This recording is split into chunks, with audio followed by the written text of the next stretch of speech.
Hello guys, welcome back to Aditya financial insight. तो guys NISM 15 research analyst certification course में आपका 7 chapter में second part है guys, जिसमें कि शुरुआत करेंगे हिस्ट्री ऑफ क्रेडिट रेटिंग। तो हिस्ट्री ऑफ क्रेडिट रेटिंग की क्या इंपॉर्टेंस होती है, जैसे कि किसी भी कंपनी का उसका परफॉर्मेंस और उसको ऑपरेशनल मैनेजमेंट या यहाँ पर किसी भी चीज का रेटिंग दिया जाता है, उसकी जो हिस्ट्री का होता है रेटिंग का जो प्रभाव, वो हम इसमें डिसाइड करेंगे किसी भी कंपनी का वैल्यू कैसे क्रिएट होता है। नेक्स्ट शुरुआत करते हैं। Credit rating refers to the rating of the ability of borrower to service its डेब्ट रिलेटेड ऑब्लिगेशन। इसमें होता है कि जब किसी भी चीज का क्रेडिट अच्छा होता है, उसको लोन लेने में या लोन देने में बहुत आसानी होती है, जब तक कि उसकी क्रेडिट रेटिंग अच्छी ना हो। अगर नेगेटिव होता है तो उससे कहीं भी कोई ट्रस्ट इशू होता है, जिसके कारण कोई कंपनी लोन नहीं देती है। इसी पे हम देखते हैं the rating which are provided by the credit agency. तो क्रेडिट रेटिंग के जो क्रेडिट एजेंसी है बहुत सारे हैं, फिंच है, एचएसबीसी है, बहुत सारा है। तो आप हम देखेंगे are issue at the issue level as well as the at individual depth level. Further separate rating are provided for the short term and long term. इसमें होता है कि शॉर्ट टर्म के लिए होता है, लॉन्ग टर्म के लिए होता है 5 साल 6 महीना साल भर के लिए, इस तरह का। Although credit rating pertains to debt, it is also relevant to equity investor, as a company can provide return to equity investor only if the lender are service first। तो इसे देख सकते हैं इसमें कि इक्विटी इन्वेस्टर देखते हैं, जब कोई लेंडर उसे लोन लेता है तो उसकी रेटिंग देखी जाती है। The credit rating provides an investor with the level of financial risk involve can thus drive the return expectation of investors. Further, going through the historical evaluation of credit rating of the company can also provide perspective on how the management react to the external feedback। जैसे credit rating से ये भी पता चलता है किसी company का management का रिएक्शन क्या है, जब किसी के बारे में कोई कंप्लेन होता है तो कैसे उसको हैंडल करते हैं, वो सब दिखाई देता है। Typically credit rating reports specify what are the factors that have led to the rating agency conclude on a particular rating. It also specific what the rating agency consider as a key concern. If a company has worked on such concern, or it indicate that the management of the company has been very responsive to external feedback. Reading through the historical credit rating and how the concern have changed or otherwise from one report to the next can provide the information for the obtaining such insights। ESG framework for the company analysis। तो ESG framework हम company analysis पे देखेंगे। Most investors focus on the profit generating ability of the business to make investment decision। However, हालांकि for the last few years the societal discussion about the company and business have also started focusing on the sustainable development and corporate social responsibility। जैसे कि corporate social responsibility क्या, जैसे कि India में आप 2 company उठाइए, एक अडानी को उठाइए तो आप एक टाटा को उठाइए। टाटा का जो समाज में रिस्पॉन्स जो इज्जत है, प्रतिष्ठा है, क्योंकि टाटा समाज के लिए सोसाइटी वर्क रिस्पॉन्सिबिलिटी लेता है। वहीं अडानी है जो अपने ग्रोथ के लिए, तो दोनों कंपनी की सोच में बहुत अंतर होती है। तो ये इसमें बताया गया। This has given traction to investment them that focus on environmental, social, corporate governance। Initially, this framework was used by a handful of impact investors, but this framework has gradually gained traction as these frameworks also provide commercial value। Under this framework, investors evaluate companies based on these criteria. How does the company activity affect the environment? Company with a low carbon emission and low contribution to pollution ranks better than others। जैसे कि अभी सहदेव का घना जंगल काटा जा रहा है क्योंकि अडानी को दिया गया है पावर कोयला प्रोजेक्ट लगाने के लिए, तो उससे क्या हो रहा है, उसमें इन्वायरमेंटल इफेक्ट हो रहा है, पर भी उसे मारने के तैयार नहीं और उसे पूरे जंगलों काट दिया गया है। तो इससे कार्बन एमिशन जो बढ़ रही है उससे और बढ़ेगी। तो ये इम्पोर्टेंट फैक्टर होता है। पर जब आप किसी राजनीतिक दल से साठ गांठ के साथ अपने बिजनेस को फुलाते हैं तो वो इन्वायरमेंट के लिए नेगेटिव हो जाता है।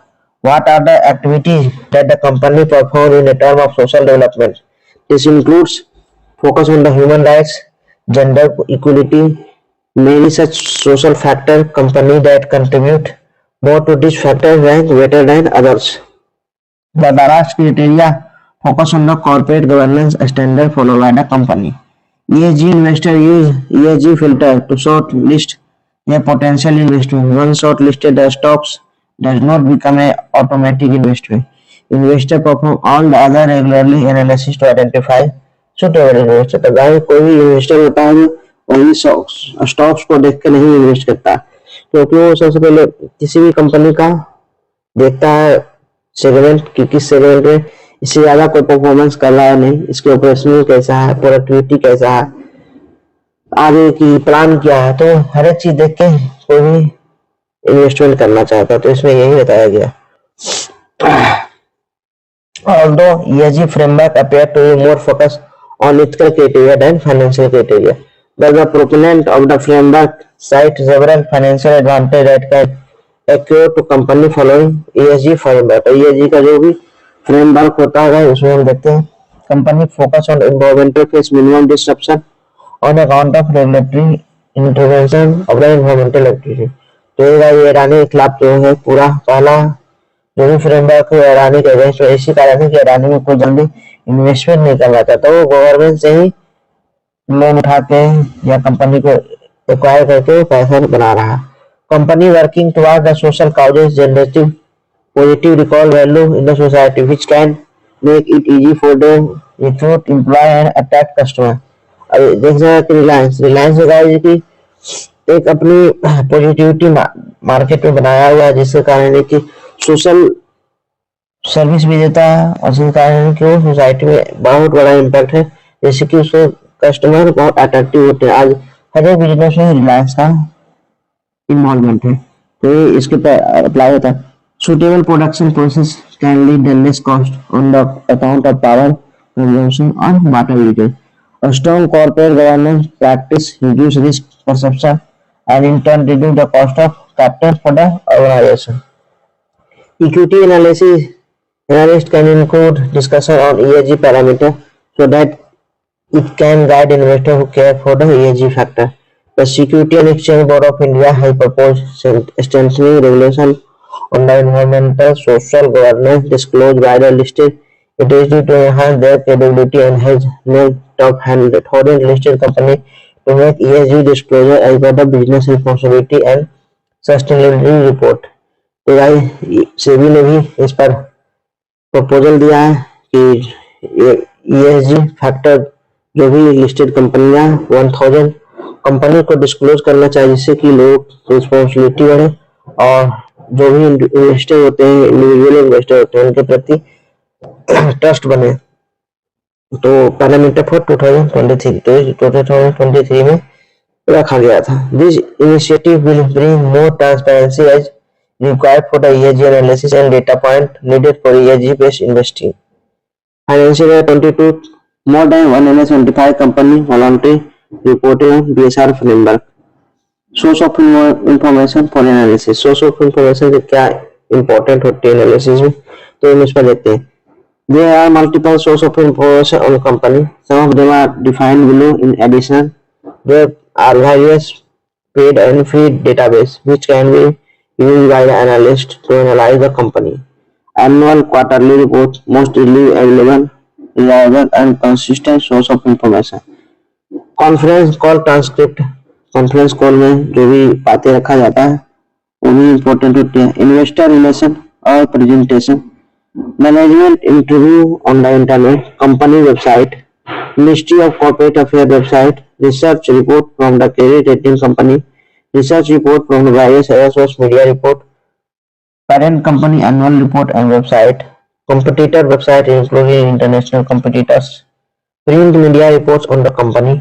जैसे कि हम लोग प्रिंट मीडिया में आते हैं भाई, तो देखा जाए तो हम लोग भी किसी कंपनी का उठाते हैं तो एनालिसिस करते हैं, तो फाइनेंशियल स्ट्रेंथ देखते हैं, उसकी कंपनी का आगे की क्या रोल है, ये सभी देखते हैं। Discussion with the supplier, vendor, consumer and competitor, DRS report, ESG disclosure. तो अब इसमें देखते हैं क्वेश्चन है सिंपल।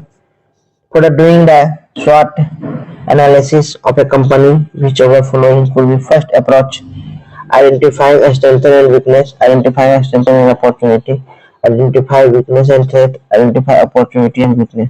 Opportunity जो किसी चीज का नहीं करते हैं, लोग स्ट्रेंथ और वीकनेस करते हैं, तो हमारा पहला करेक्ट होगा। ये हमारा सिंपल है इस चैप्टर से regarding. Corporate governance take into account which aspect of the management? Productivity, efficiency, integrity number 1 होना चाहिए, क्योंकि सबसे बड़ा होता है किसी भी कंपनी के लिए उसके नेचर।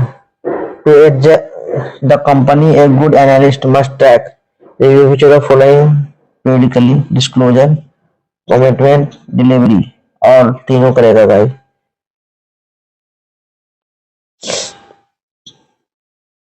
तो भाई 7 चैप्टर समाप्त हो गया, और नेक्स्ट चैप्टर लेक्चर में देखें कंपनी एनालिसिस, फाइनेंशियल एनालिसिस।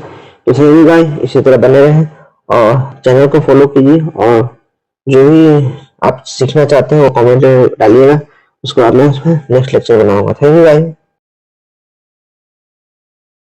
आज वीडियो का trading partner lemon broker firm है, जिसमें zero hidden cost, zero maintenance cost, zero account opening के साथ आप डीमेट अकाउंट ओपन कीजिए और ट्रेड और इन्वेस्ट कीजिए, जिसमें आपको 4 सेगमेंट मिलेगा। जिसमें स्टॉक हो गया, म्यूचुअल फंड हो गया, फ्यूचर ऑप्शन हो गया, IPO हो गया।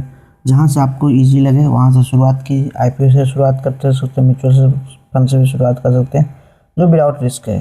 इसकी रेटिंग आई 4.3 है, जो किसी भी कंपनी के लिए बहुत ही सौभाग्य की बात होती है। तो इसे इन्वेस्ट कीजिए और ट्राई कीजिए। तो थैंक यू भाई, चैनल को लाइक कीजिए।